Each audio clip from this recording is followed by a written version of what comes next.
Okay, let's put the screen up.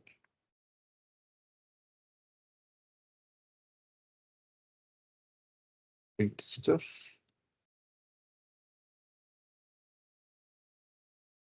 Testing. Yeah, so this is SP7. This is the, let's see, Lucky has joined us. Welcome back, Lucky.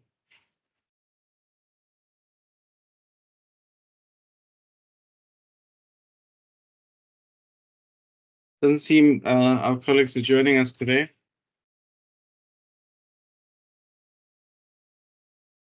Okay, so this is SP7. This is the business math component. There's only one skills program allocated to maths.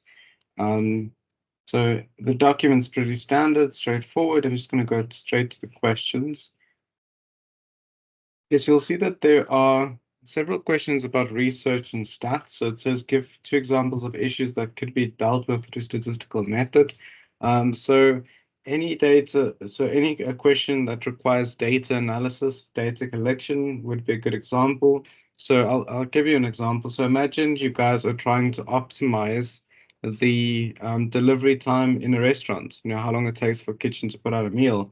You can use statistical research and statistical methods to investigate the current state, understand the desired state, and then use a action plan to bridge the gap between the states with the support of statistical methods. Okay. Number two says name three methods that can be used to collect data. So you can use questionnaires, interviews, surveys. You can go and you can use secondary data. There's so many different ways to collect data. It's really hard not to collect data nowadays. Um, Number three says, what is the difference between primary and secondary data? So remember that primary data is data we've collected ourselves. It's data we own, we have full control over, while secondary data is data that's owned by another individual or another organization that has collected it for their own purposes. And if you use secondary data, you have a lot more limitations, restrictions in terms of what you can do, what you can use the data for. Okay. Number four says name different ways in which bias can be affected. Also, name different ways that bias can affect data collection. So if you're influencing the people you're interviewing, the people you're talking to, that can have an impact on how the data comes. So for example, if I go and I speak to kids at a school and I ask them what their favorite sweet flavors are, my data response might be biased because they don't know me as a stranger. And the same could be said about speaking to people that you don't know, that you're unfamiliar with. Every action you take as a researcher has an impact on the data and the quality of that data. Okay. Number five says, what is the best data collection method that can be used in sampling human populations? So there isn't one set best practice in terms of data collection, but I would stick to the basic ones, especially when using human populations. Okay. I think using an interview or survey, where you have a primary or direct interaction with the participants is probably for the best. But again, it also depends on what you're trying to do. There isn't one set best data collection method when sampling human populations. And you're welcome to say that in your answer. Okay.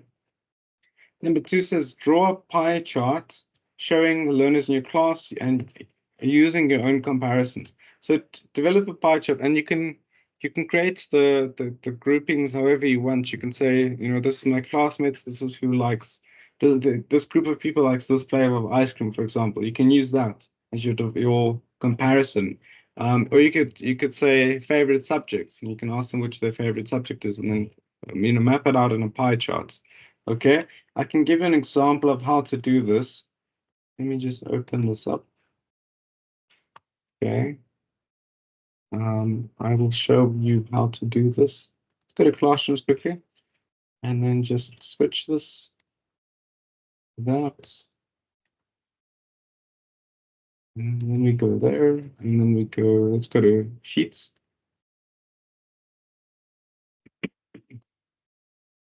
Blank spreadsheet. Okay, so I'm just showing you how to do a quick data spreadsheet. Okay, so if I go name, and let's say favorite subject.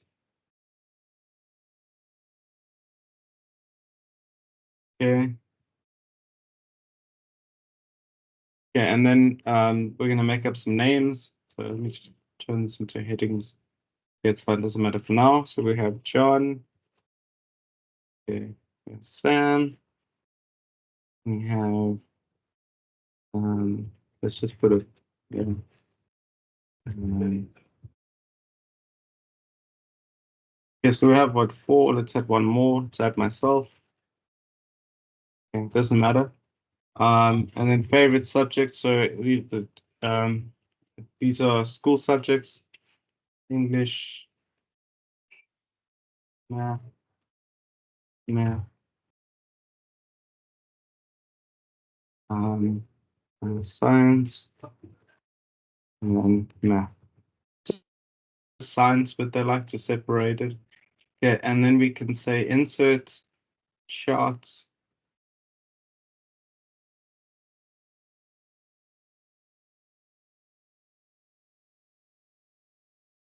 Okay, so in this one, you have to select your data manually. So if I just go, let's just say, yeah, okay. And then we add a series. Okay. See if this can work. Maybe I should try a different way. I think this might be easier on Word. Charts. Is there pie charts? Customize. Ah, there we go. This is what we want to set up. We just remove this. Okay, and then we can go and add a value.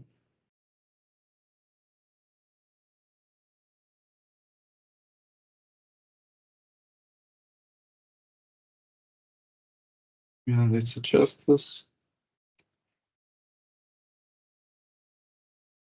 Again, it's not allowing.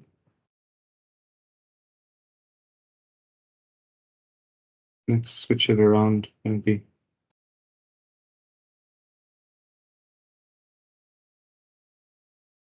See, there's the mistake.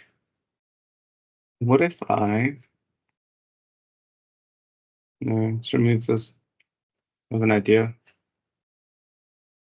Probably not a good time to figure it out now, but it's fine.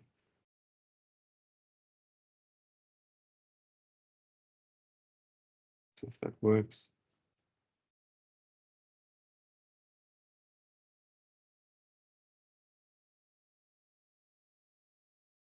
It doesn't seem to be working. Okay, I'll show you another way to do this. Sometimes it just doesn't work the way you want it to. Let's go to Excel. Just paste this bad boy in here. Okay, it's fine, just paste it and insert. Recommend charts. Let's add a number. Um, just add the numeric value. So number of people that like English is 1. Number of people that like maths would be 3. And number of people that like science is 1. Okay, and then I'll just take this, just remove this here. And say science, math, and English.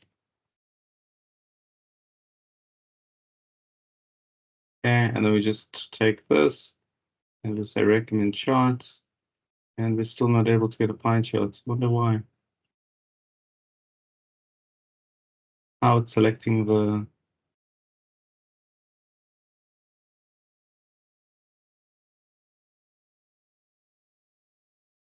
into that. Yes, so I'm struggling to get it to select the data I wanted to. It's fine, I have another way of doing this. Let's just delete this for now. Insert.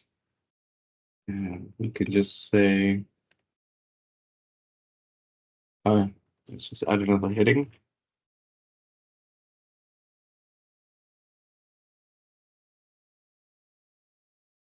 Okay, and then I'm gonna go select data, object one. Interesting. Let me just say edit. Okay. And R. We remove this. And this is for what I think it's for our Y. Just select that. And then add another one. And I think this is actually officially NR, but it's fine. I'll just renumber it. Okay. Add must be equal to 1.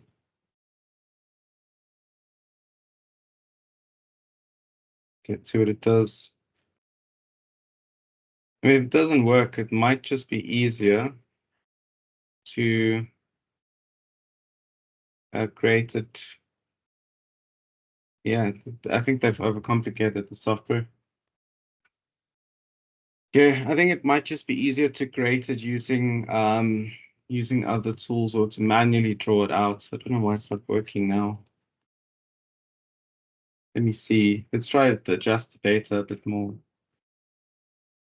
Okay, subjects number.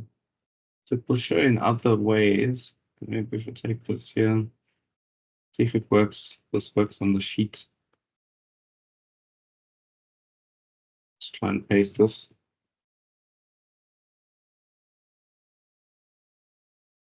Okay, add a value, select the range.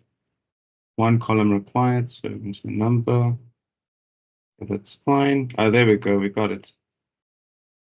Okay. So we were able to show the data on, yeah, it was a little easier. Although I don't know why it's showing the names like that. Let's adjust this. Just change it to the subject. There we go. Yeah, so now we can see the percentage of our students who like math, science, and English. Okay, and this is what they want. They want this pie chart in your, they want you to put that in. It's one of that's the requirements of the question. Okay, let's keep going.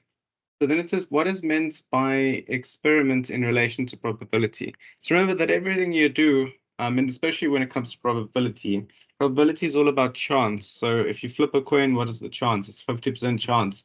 If you flip the coin twice, what are the odds then? You know, I think it would become 25%, but again, it's up to interpretation. Everything in probability is a gamble, and that's what they're alluding to. Okay, so now I have a question for you, and I want to see how we did. It must be a class thing. So it says Sipo's house has one lounge, one bathroom, one kitchen, and two bedrooms. What is the probability that Sipo is in the kitchen? Explain your answer. Okay, now if you remember, probability is always written over a fraction. So if I wanted to say, what are the odds of me getting heads if I flipped a coin, I'd say 1 divided by 2, because it's a 50% chance. Okay, and that's how you write probability. So, Doc, how would you approach question 3, where it says Sipo's house has one lounge, one bathroom, one kitchen, and two bedrooms? What is the probability that Sipo is in the kitchen?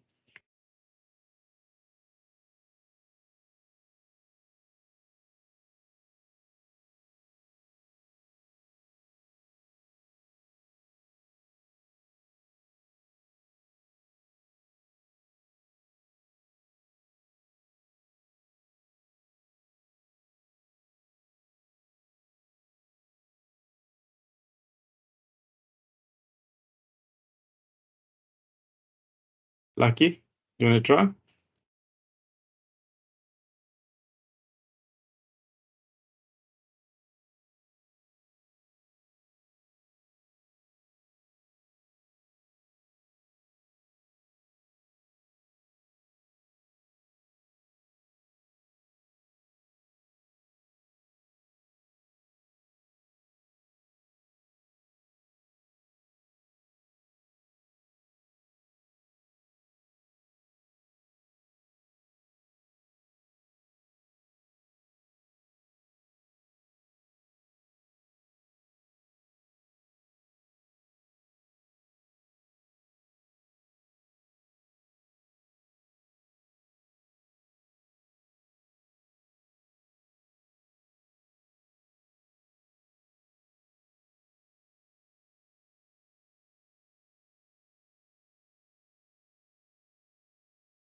Doctor, are you there?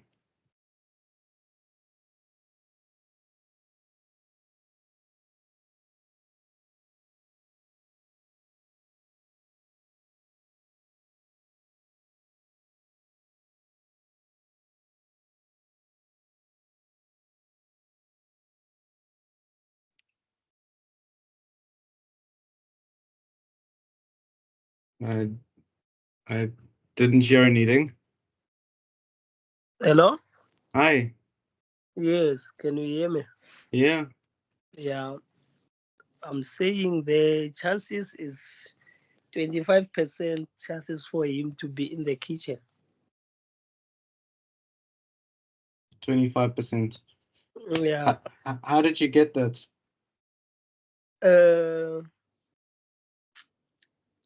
I divided the 100% and then meaning on that 100%, 50% is spent on the other two bedroom, and then the 25%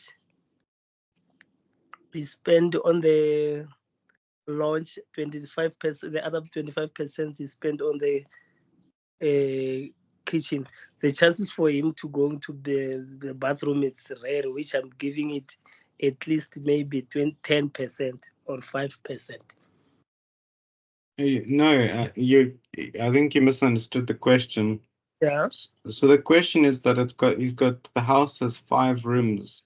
If we Yes. had to take a gamble and guess which room he is at any given time, Okay. what is the chance of it being the kitchen? The chances for him to be in the kitchen, Yeah. it's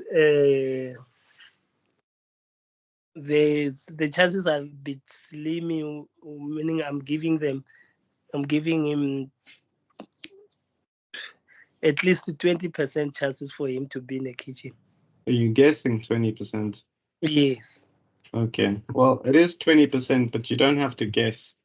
Yeah. Okay. So remember that Sipo is one person. He can only be in one room at a time. He Yeah. can't be in 2 rooms unless his house has no walls. Um, so if we take the room numbers. So the lounge is room number 1. The bathroom is room number 2. Yeah. The kitchen is room number 3. So add the 1. And then there's 2 bedrooms. So we'll add the 2 also. When we add that together, we get 5. Now remember, as I said, Sipo is he can only be in one room at a time. He's a human being. He can't be in 2 places at the same time. So you Yes. take the 1 and you divide it by the 5. And you say 1 divided by 5, that is 20%. So the chances of him being in the kitchen would be 20%. And this happens, or I should say occurs, because he can only be in one room at a time. At the time. Okay. Now Okay. this next one, Lucky can even answer. I'm sure he'd get it wrong. It's a trick question. But yeah, so the question says, you're planning a wedding. There will be 100 guests and catering is 350 per person. What is the total catering costs? Explain your answer.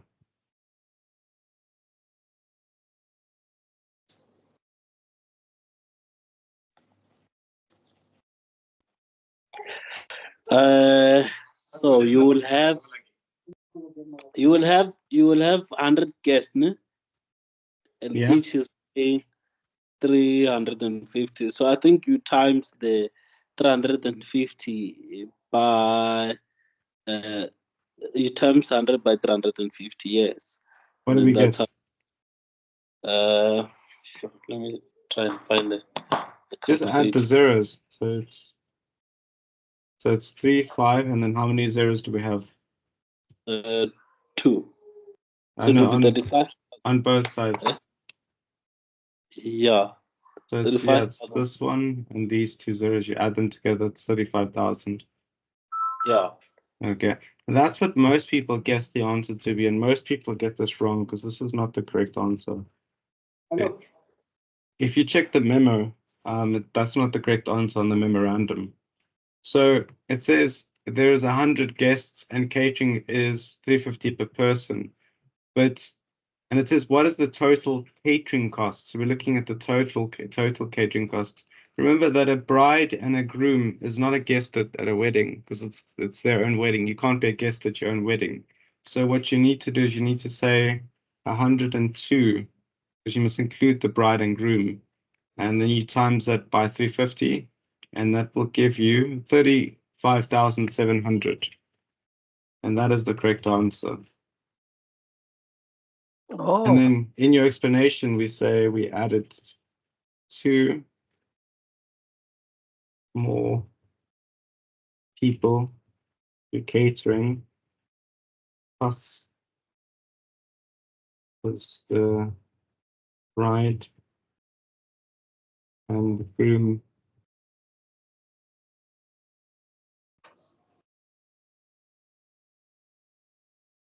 At their own wedding. Okay. And they'd obviously still want to eat, so you have to include them. Okay, so that's basically that. Let's keep going. It says define assumptions made in collection and generation of data and statistics. Give some examples. Okay, this I'm going to leave for you. I just want to answer the maths heavy questions. Okay, so even this identifying potential bias, errors in measurement, potential use. So identify, give us examples of them. You know, what are they? How can they influence stats and data? Okay. Let's go to 7.2.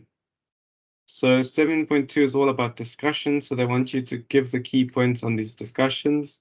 That's not a problem. Okay, this is what I wanted to assist with. These sums right here. Okay, so we want to calculate the area of this shape. And they say surface area, but they mean the area of the shape, the area inside of the box or inside of the half moon box thing. Okay, so what you need to do when you do this is you need to work out the area of the circle first and then the rectangle underneath because it's 2 shapes put together. So what we'll do to calculate the area for the circle, we follow the formula here. So it says area equals pi times r squared divided by 2. The reason why we're dividing by 2 is because it's half a circle, it's not the full circle. So we have to divide by 2. Imagine there's a line, yeah, just cutting across. I can even insert that line if it would make it more visually clear. There's the line just there. It's like a half circle line, yeah.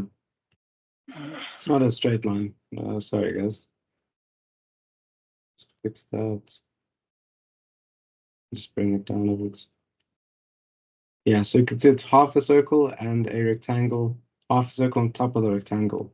And we know that the radius for this circle is 7m. Okay. Now, I don't know if you guys know, but a long time before we had real computers and stuff, there was a gentleman who was able to work out the size of the Earth by just measuring the shadow from a pole and the distance between the shadow and the pole, because he had the r part. So as soon as if you have the radius, you can calculate anything on a circle. Okay, so I'm going to start doing the calculation. So we're going to say a equals pi times. So the stars are times. That's what that is. And then r, so that's going to be 7 to the power 2. And close that, and then everything will be divided by 2 and we're done. Okay, then I'm going to say a equals, and then we're going to solve for the square. So it's going to be pi times, and 7 squared is 7 times 7, which is 49. And then all of this will be divided by 2 anyway. Okay, so now I need my calculator because I don't know how to do pi. Where is it going to pop up? Yeah. So if you look on the calculator, this is pi, the symbol for pi. So and it literally works out to this, and this number continues forever without any pattern.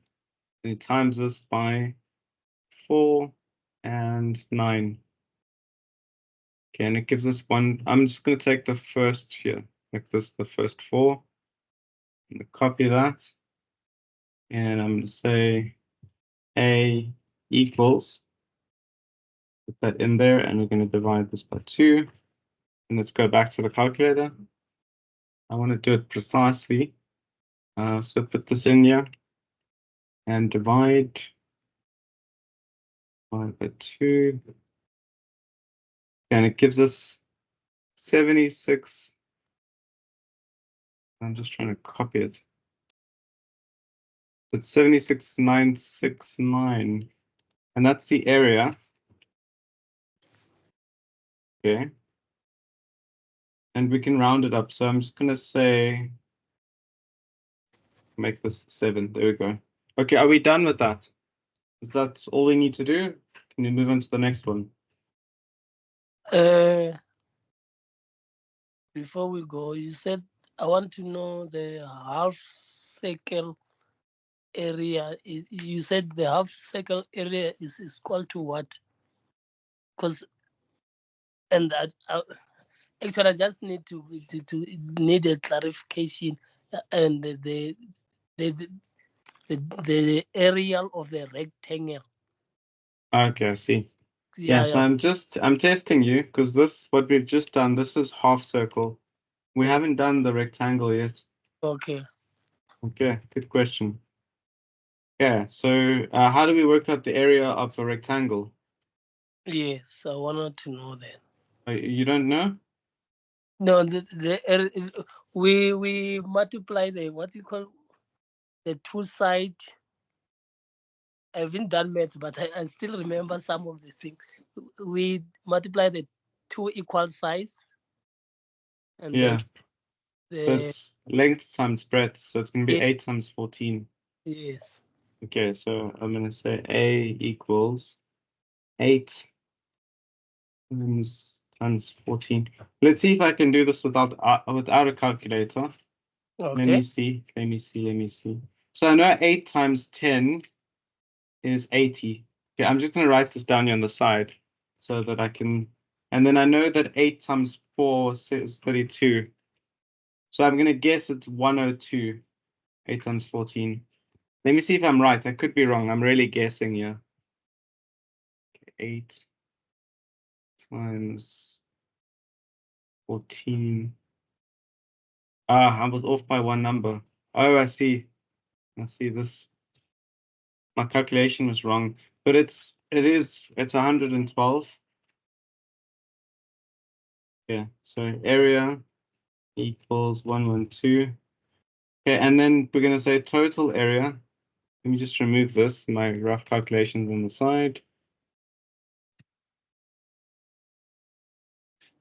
Okay, and then I'm going to say total area. And we're going to say that's equal to 112 plus the 76 from 76,97. Okay, and that's going to give us, let me work it out quickly. So it's going to be 1, and then it's going to be 8, and then it's going to be 188,97. And that's your final answer. So if I just make this less bold, it'll stick out a bit more. Okay, so that's that. Done. Easy, not a problem. Okay, then it says, sorry, Doc, do you want to go? No. I'm fine. Okay, cool. And it says, which of the symbols are used for the following? So they've given us the answer. It's K and M already. Then it says give examples of graphical presentation used to present data. So in this question, you can add a graph, a pie chart, anything that shows, data being converted in a graphical way. Okay, and then they want you to have more of a discussion in the group. So I'm going to go past this. I want to go to the next questions. The hard maths.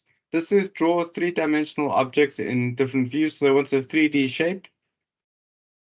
That's fine. And it says which technology can be used to produce and analyze representations. So you can use Excel. Excel is a great platform. There are other ones that you can use, like Google Sheets also analyzes data and creates the representations. There's other ones that you pay for, more expensive. But yeah, if you want, you can also do research to see which ones exist, which are not like the standard ones. Okay, now we're going to do some Pythagoras theorem. So it says calculate the size of, calculate the sides of side x. Okay, so if you guys don't remember, to calculate Pythagoras theorem, there's a formula we use, and it's called x to the power 2 plus y to the power 2 equals to h to the power 2. Okay, this is the formula. Okay, and then if we want to start calculating, just remember that this x here, this Yeah. x in the formula is different to this x on the question, yeah. Okay, so if we were to place these x's and h's, this would be where your x is, this is where your x is, so the 3 is equal to x. So I'll even show that here, equals to the x. And then the 4 is equal to the y.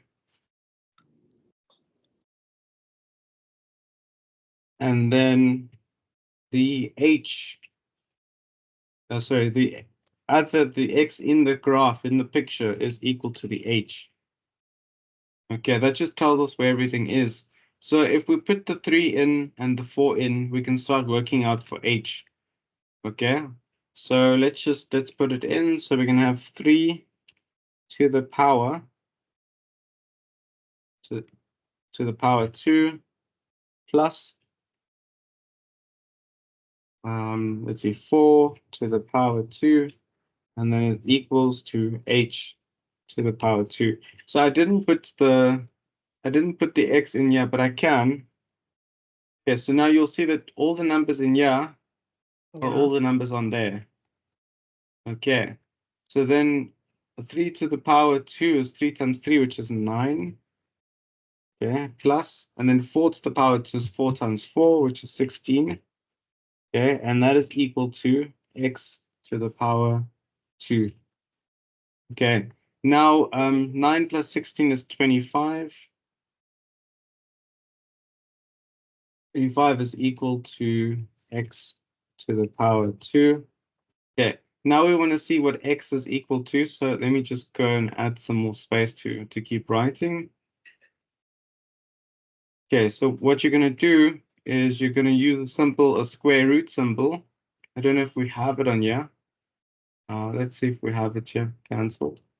That's not what I want. Maybe insert symbol. There's a lot of equations here. Yeah, see, it's already here. So I'm just going to make this. Yeah, there we go. So I'm going to start using the. Okay, I just deleted it accidentally. Let's go equations.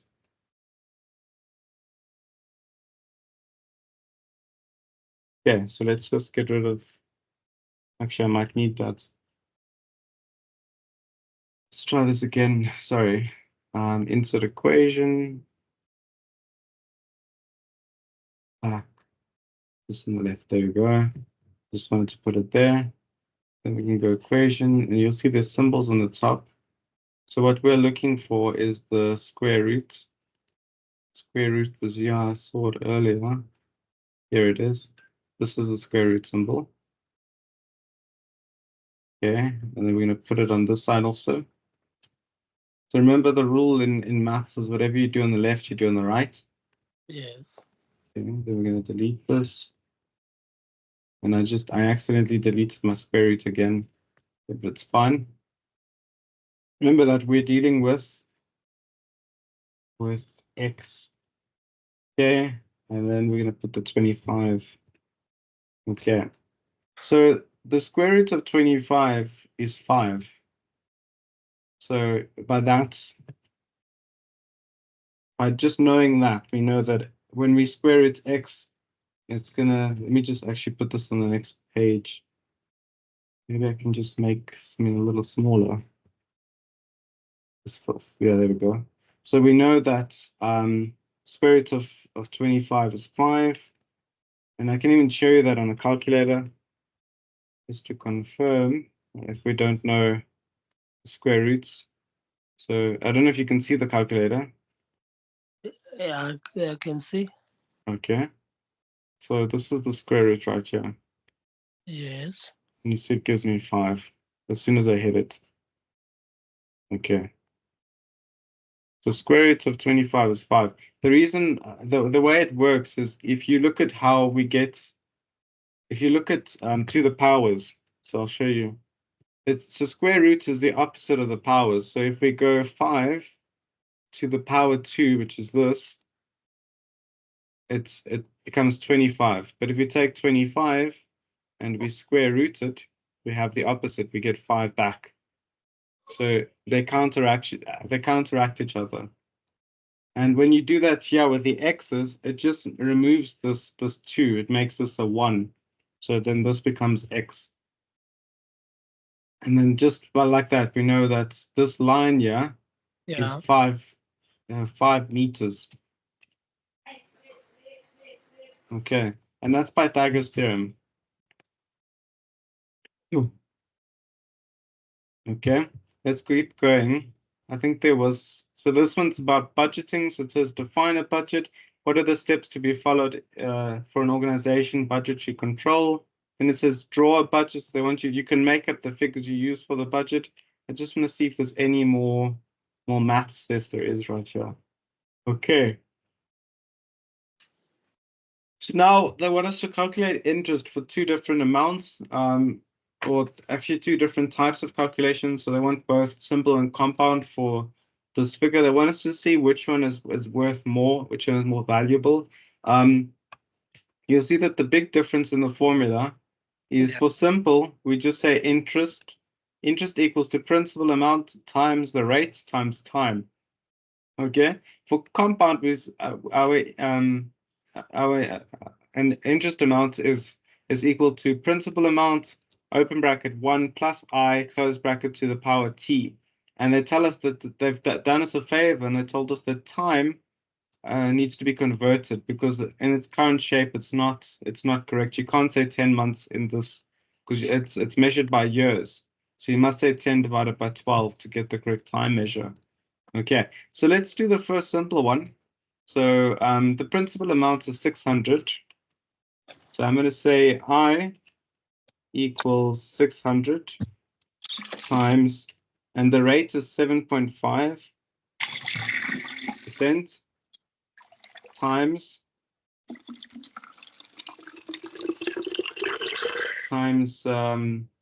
times 10 divided by 12.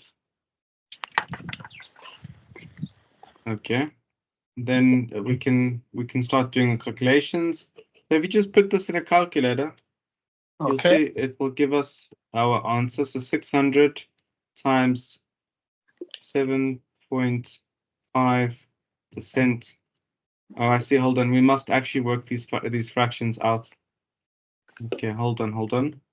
So let's clear this out. So I'm going to say 7.5 divided by 100. It's going to be 0.075. Let's see, 0.075. Okay, so we're going to just update this formula once more. So I equals 600 times 0.075 times, and what's 10 divided by 12? Let's see. I think it's going to be 0.8 something.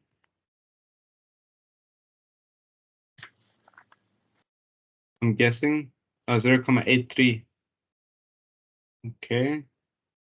0.833. Okay. Then we can just go and we can start working this out. So if I just take the sum, and again, now we can use the calculator. We can say 600 times 0.075 times 0.833. Okay, and it says 37, yeah, so I'm just going to put that here. And they say that's our interest. So if you want our total interest amount, or the amount we'll have after the 10 months, we just take it and we add it together. So you'll have 600 plus this 37. So you'll get 637. And maybe we can round this up just so that it's a little easier. Let's just make it a 50. Okay, and I'll even put the plus minus because I've rounded it up. It's equals minus. There you go. Yeah, now let's do the other metric or measure of interest, a compound. Okay, so we're going to start with the principal amount, which is 600.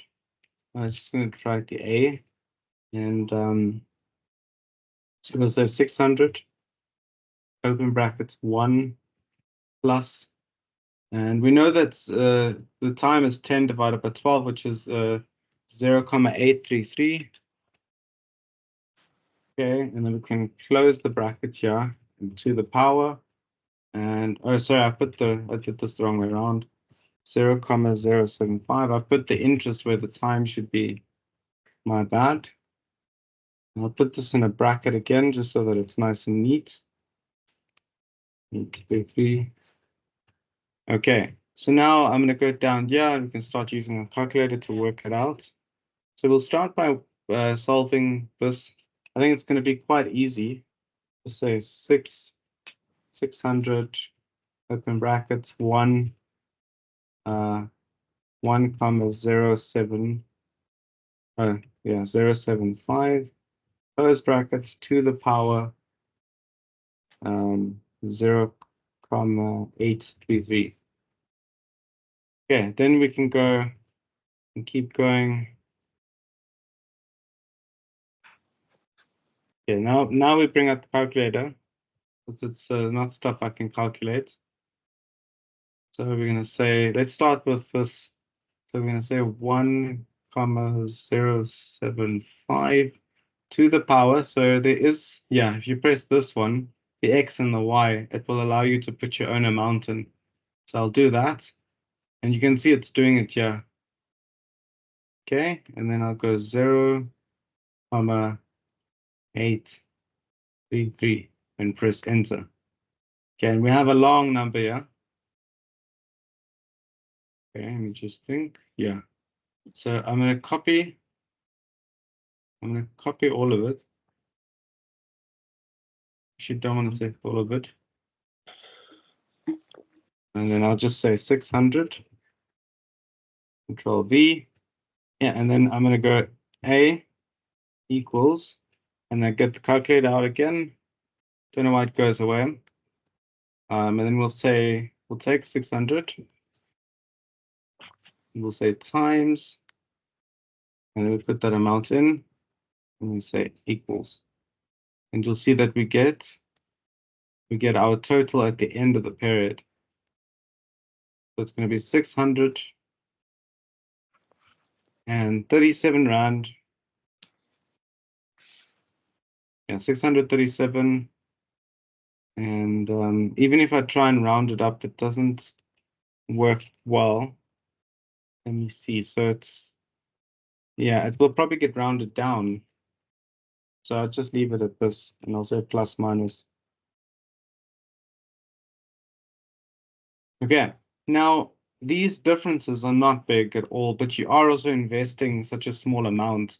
But if we looked at which was the best investment route, I think the simple interest would be the best.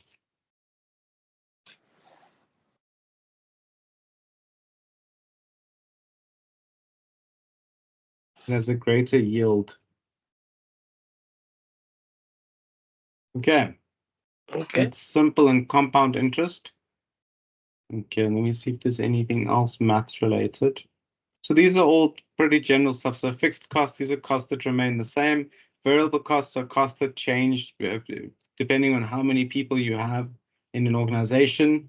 So think about it like this. How can I, good example. Let me think.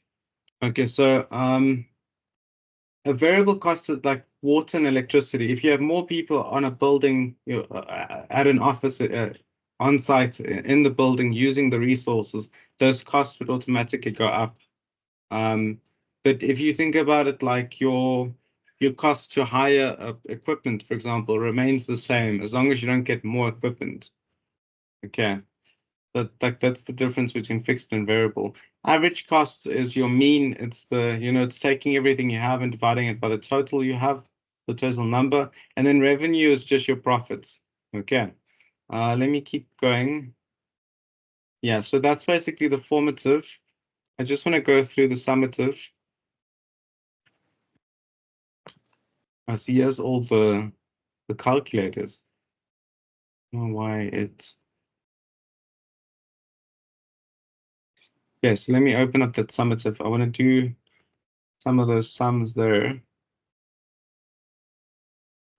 Okay. Okay, let's do this quickly.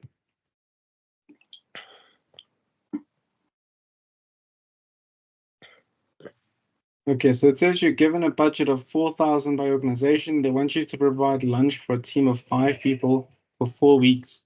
So it says plan and provide plan what you would provide as lunch. They basically want you to create a budget with the 4,000 Rand for the food for 5 people for 4 weeks. Now, back when they made this question, 4,000 Rand was a lot of money. Now I don't think it would last. It depends on what you're getting. But in this question, is make the budget. Okay. So you can see I've covered these ones, but I'll redo them.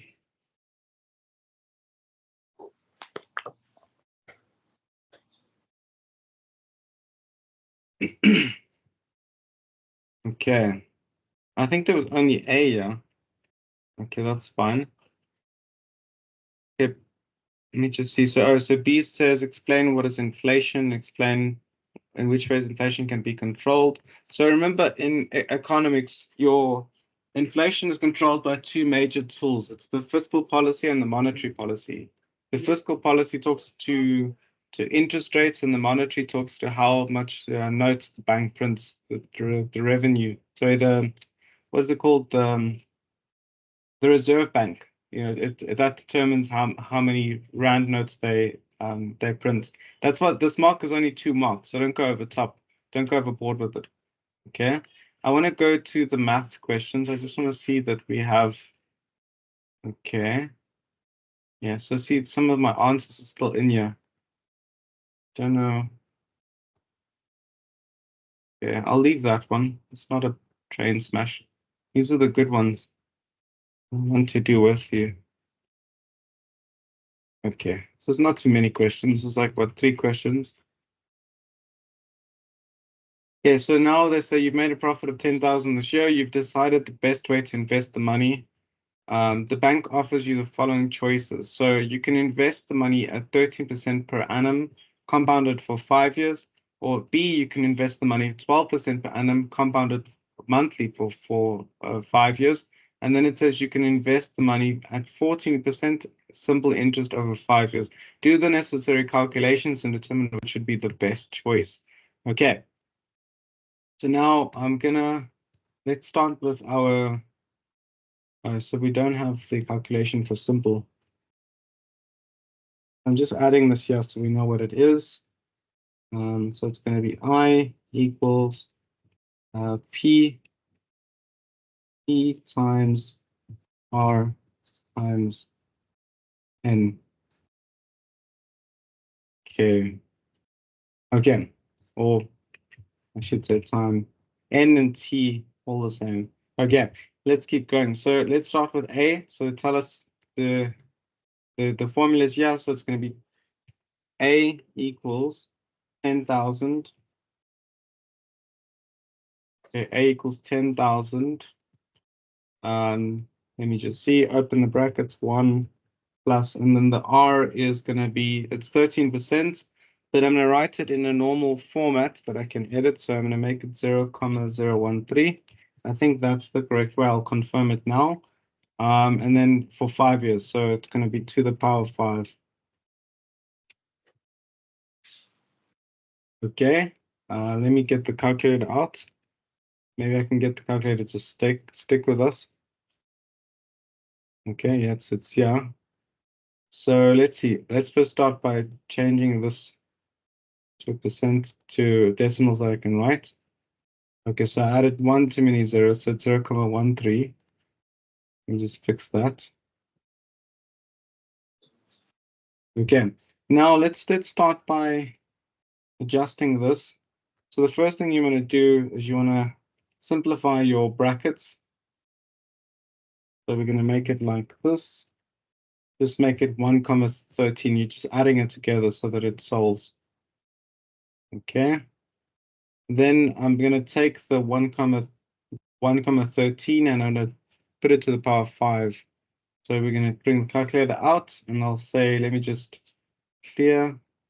And I'll say 1,13, press X, Y, and then 5. And it gives us this number here. Copy. Okay, and we put that there. Then I'm going to say A equals, it's going to be 1,000.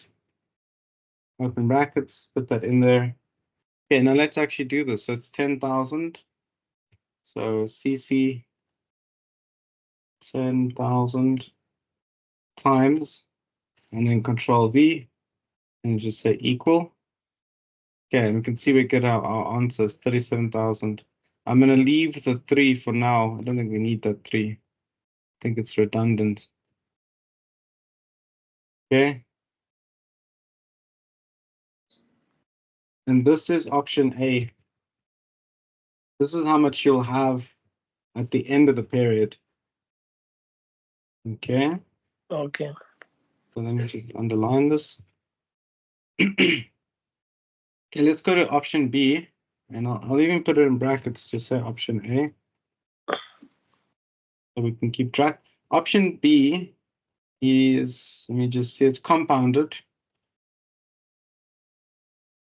Let me see, monthly. See, this monthly compounded, yeah, it's a little more tricky to do. Let me just think, there was a way we did this. I just want to think quickly. We have to alter the formula because, you know, yeah, it's annually compounded and then yeah, it's monthly compounded, which means it's going to be a little more tricky to do the option B. Let me just confirm the calculation for doing monthly compound. I just want to get the formula.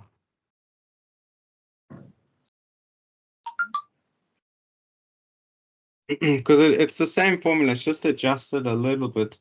So what I'm going to do is I'll take this and I'm going to copy this. We're going to use this in the next part. We have it already, so we might as well. Okay, so it says NT.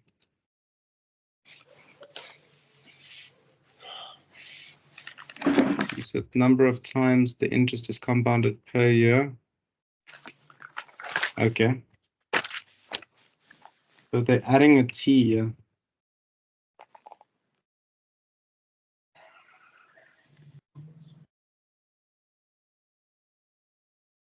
Okay, just checking, confirm that it's correct. Okay, so I'm going to start taking the information over here. So it's 13%, it's the same amount. So basically the same stuff. We're just adding a little more to the equation.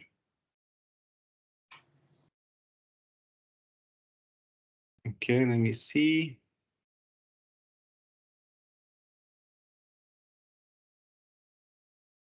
Okay, so all we're going to do is we're going to add another step to this. So because now we've added this NT.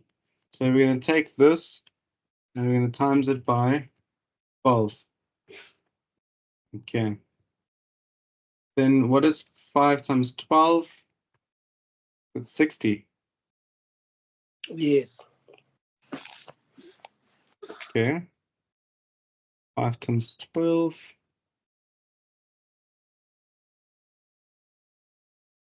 Ish. Okay, so yeah, so we're gonna, yeah, so 5 times 12 is 60. Yeah, and then we're gonna change this. Let me just clear this thing and get the calculator. Okay, there we go.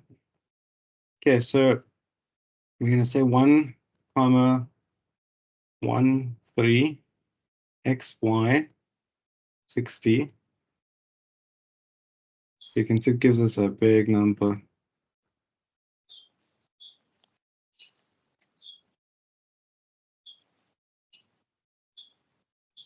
Okay, and then we're just gonna put that number in. Yeah, I'm gonna take some of this off. It's just too much.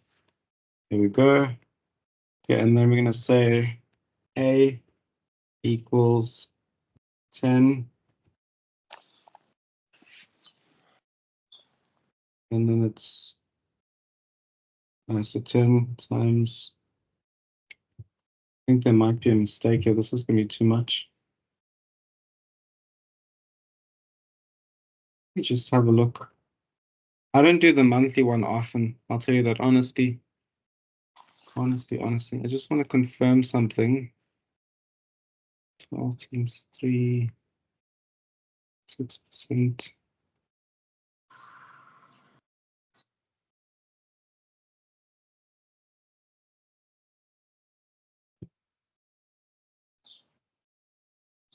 Okay, I'm just gonna run with it. It doesn't seem like there's anything wrong with the numbers here.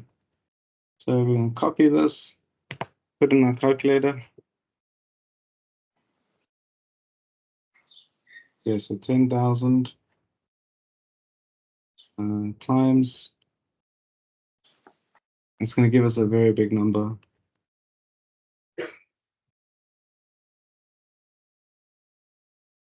Yeah, I don't know about this here.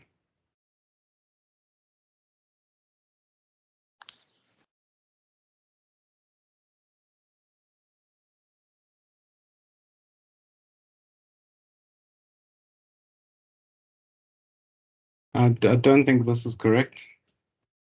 I'm sorry, I don't want to, give you something that's not correct. Let me just adjust this.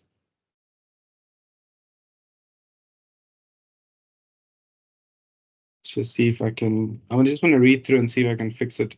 I don't want to give you something that's not correct and then, then we get to the moderation and the moderator sees it and they say no. I hope that makes sense. So let's go back here. I just want to confirm this step that it's definitely let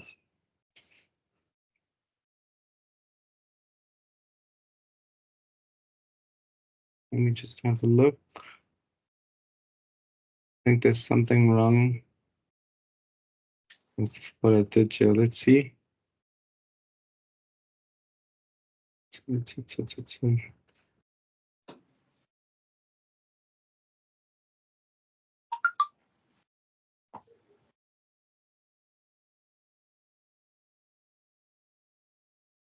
just want to see something. What is the rate?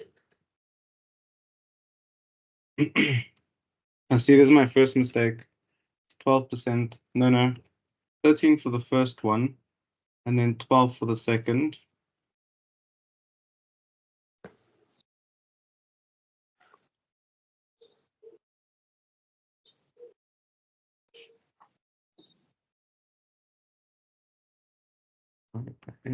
Oh, I see. I've been reading the formula wrong also. This must be divided by n. Okay, there we go. That makes sense. So I'm just going to cut this and put it down here. Put it to the left. Sorry, I apologize for that. I read the formula wrong. So we got A equals 10,000. And then it's going to be 1 plus 0, 12 divided by, what is the n going to come to? 12. 12, so 12. Oh, yeah, sorry, so it's 60. Okay, to the power 60. Okay, so let me work out the brackets. So if we go calculate again, 0, see, I told you I haven't done the monthly one much. I don't do it often. So it's 0,02. Divided by 60, 0,02. Let me just think. Is it 0,02? That doesn't seem right.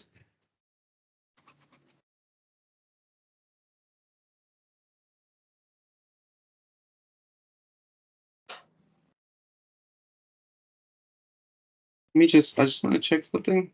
So you can invest 12% interest per annum, compounded monthly for 5 years. Just read the formula again. This, just to fix it.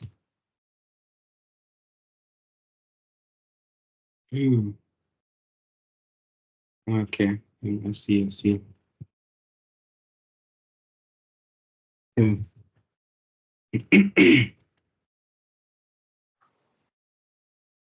Okay, I see, there we go. You're getting there now. It's gonna be 1 plus, that comes to 0,01 to the power 60. Okay, then we're gonna have,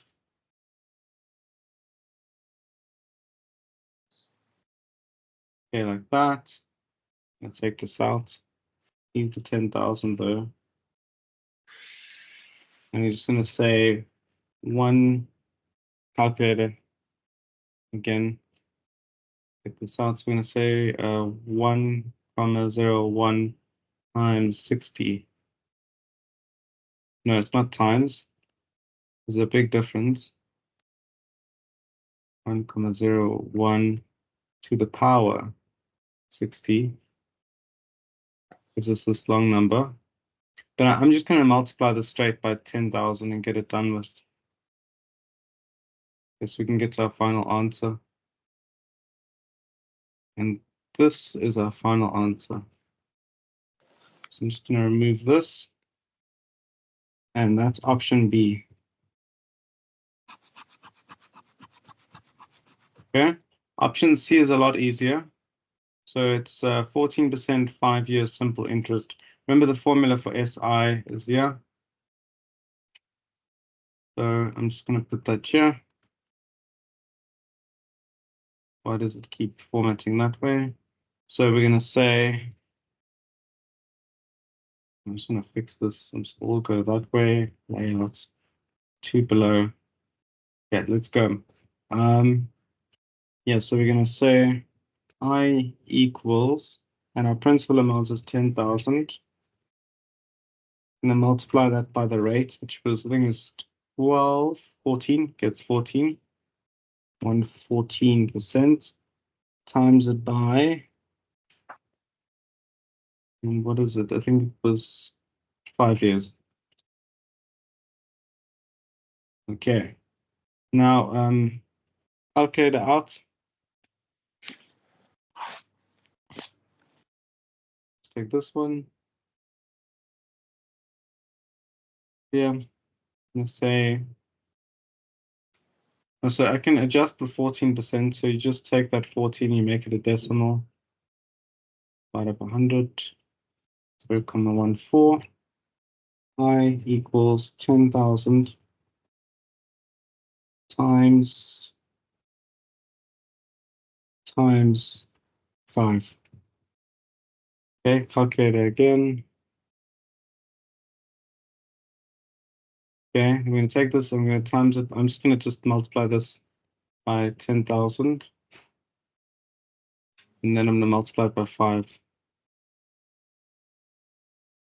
Okay, gives us 7,000. I equals to 7,000. Remember, with simple interest, we don't calculate the total amount at the end. So you must add this to the initial amount. So total amount equals to 10,000 plus the 7,000. And it gives us 17,000. It's a lot simpler than the other ones. This is option C. Okay, so based on these figures, so we have 17,000, we have 18,166. I can round this up, can make this a 7 and get rid of that. It's fine. And then our option A doesn't look right.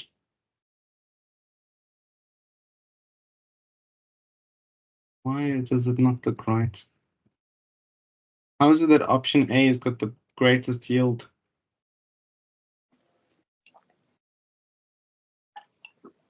Okay, well, based on what we have here, option A would be the best choice because it literally gives us 37,000 as opposed to 17 or 18. Okay. Option A is the best option.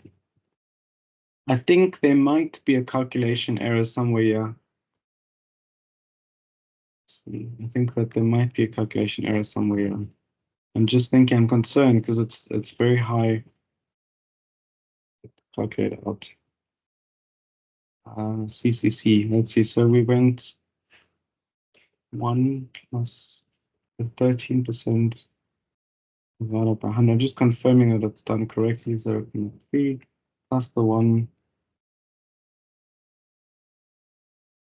to the power 5. Ooh, okay, see, there we go. Do you know what I think I did wrong? I think I times. Yeah, I'm so glad I'm checking it because. Okay. Meaning you supposed to times it. Not supposed to times, it must be to the power. Okay. That will change this to. It becomes 1, 8. Let me think, 4. There we go. Okay, so now this is correct. Okay, so I think this also changes our final answer. So 18,424, 18,167, 17,000. Actually, no, option A is still the best option. Even though we had a calculation error, still the best option. Okay. Okay. By a very small margin. Very, very small margin. Okay. Let us keep going to the other questions. The maths questions. So in this one, they just want you to make a bar chart. Okay, you can use Excel. You can draw it out by hand. You can use Google Sheets to do it for you. There are many different ways. You just have to put the data in and then ask it to make it for you. Okay. Then it says a pair of dice is rolled. What is the probability that the sum of the number rolled is either an even or a multiple of 3? So what I did is, you know that if you roll dice, it's a pair of dice, so it's 2 sets. It means that if we looked at all the even numbers, we'd come up with 2, 4, 6, 8, 10, 12. 1 is not an even number, 3 is not, 7 is not, so we just eliminated all of those. And then we looked for multiples of 3. So let's see. So the probability to the sum of the number of rolled is either an even or a multiple of 3, the sum of the dice. Yeah, so we're looking for multiples of 3, so 6, 3 should Oh, no, hold on. There's a reason why we don't have 3 in here. Yeah. So it's But gonna, multiples of 3 would be, it would be 6. It would only be 6 in this context. 6 and 12. yes. Yeah. The reason why we don't have 3 here is because you can't roll both dice and get 3 out of it cleanly. Yes, yes.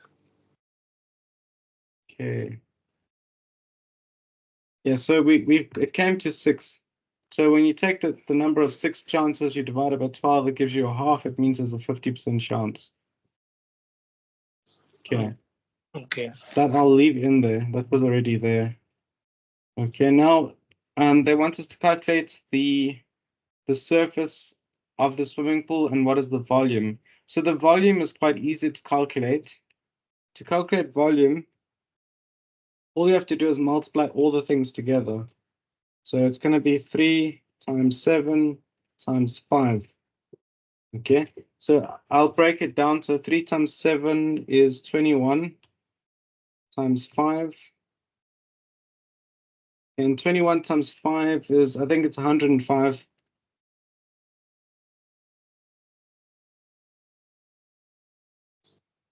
I can confirm it.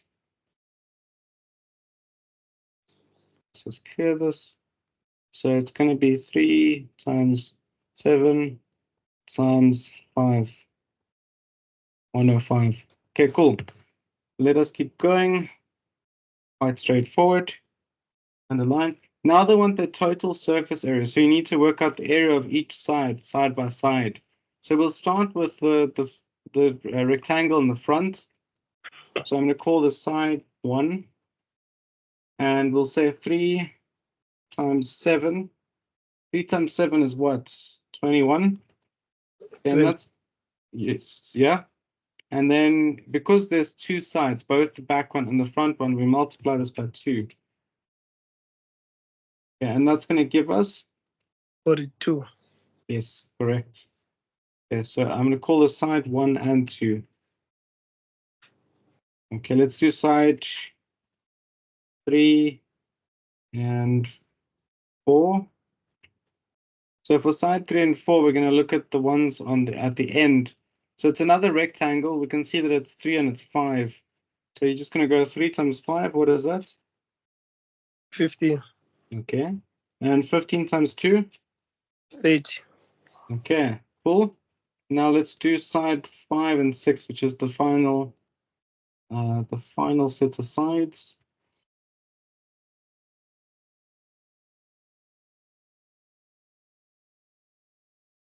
Okay, so we're dealing with the top and the bottom. So let me think. So it's gonna be on the, we can see it's gonna be 7. We know this long line is gonna be 7, and we know that's gonna be 5. So it's gonna be 7 times 5. What is 7 times 5? 35. Yeah, it's correct. That's correct. I had to think about it. And 35 times 2? 70. Yeah. Cool. Now to get the total surface area, we add all of these together. Okay, can you guess quickly what it will be? 142. Yeah. Quite easy, yeah? Yeah, this one's quite easy. Those other ones with the area is a little tricky. Yeah, because they did that monthly thing. I really hate that they did that, but they did that. Okay, so basically that's how you get your 5 marks. Okay. Now it says work out all these sides and angles missing in triangle MNL. So what I want you to do is ignore the question about angles. Let's just work out the sides because they are you can't really do the angles at this level, and they don't give you enough information to work it out. Okay. Yeah. What equation am I going to be using here?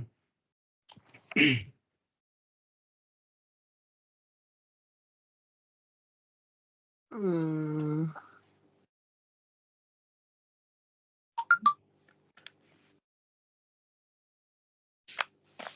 Yeah, in this one we're going to be using Pythagoras theorem. which I showed you a little earlier.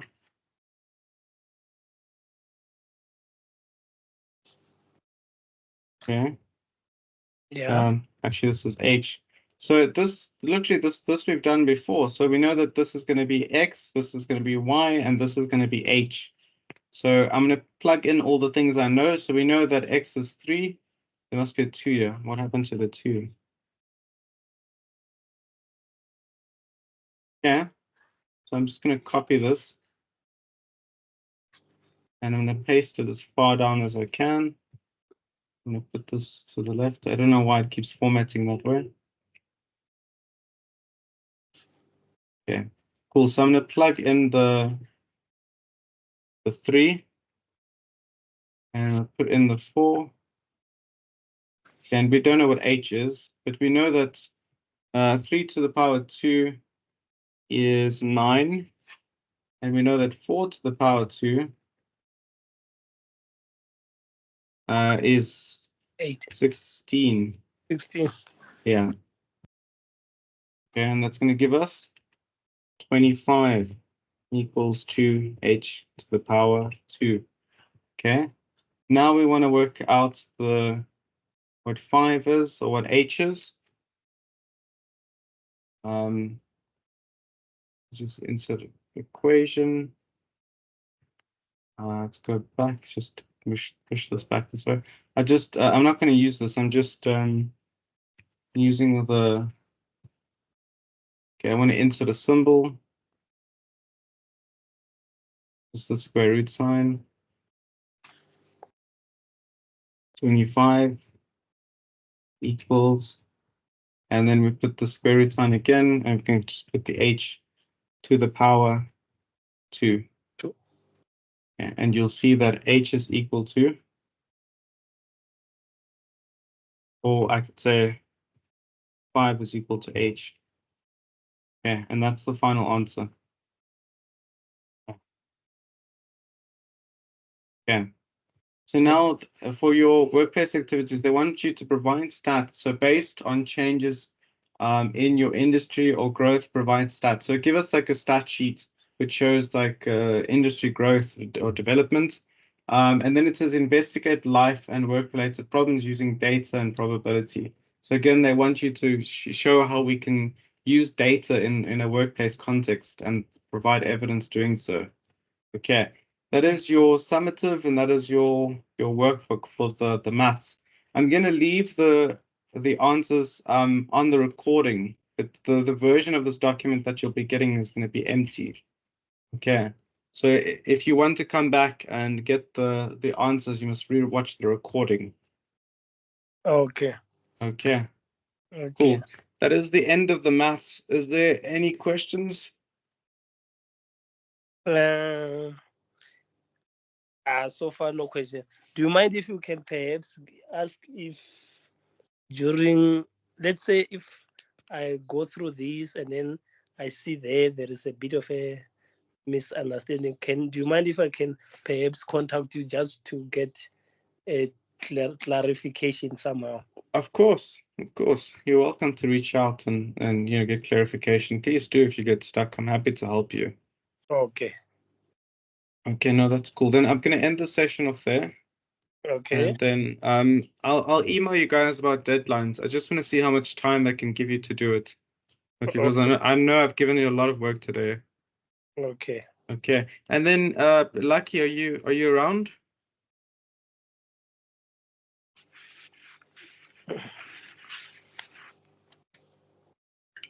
Doesn't seem like he's around. Okay, it's fine. I'll just message Lucky. Okay, thanks, Doc. Enjoy the rest of your day. Thanks a lot. Take care. Take Bye. care. Bye-bye.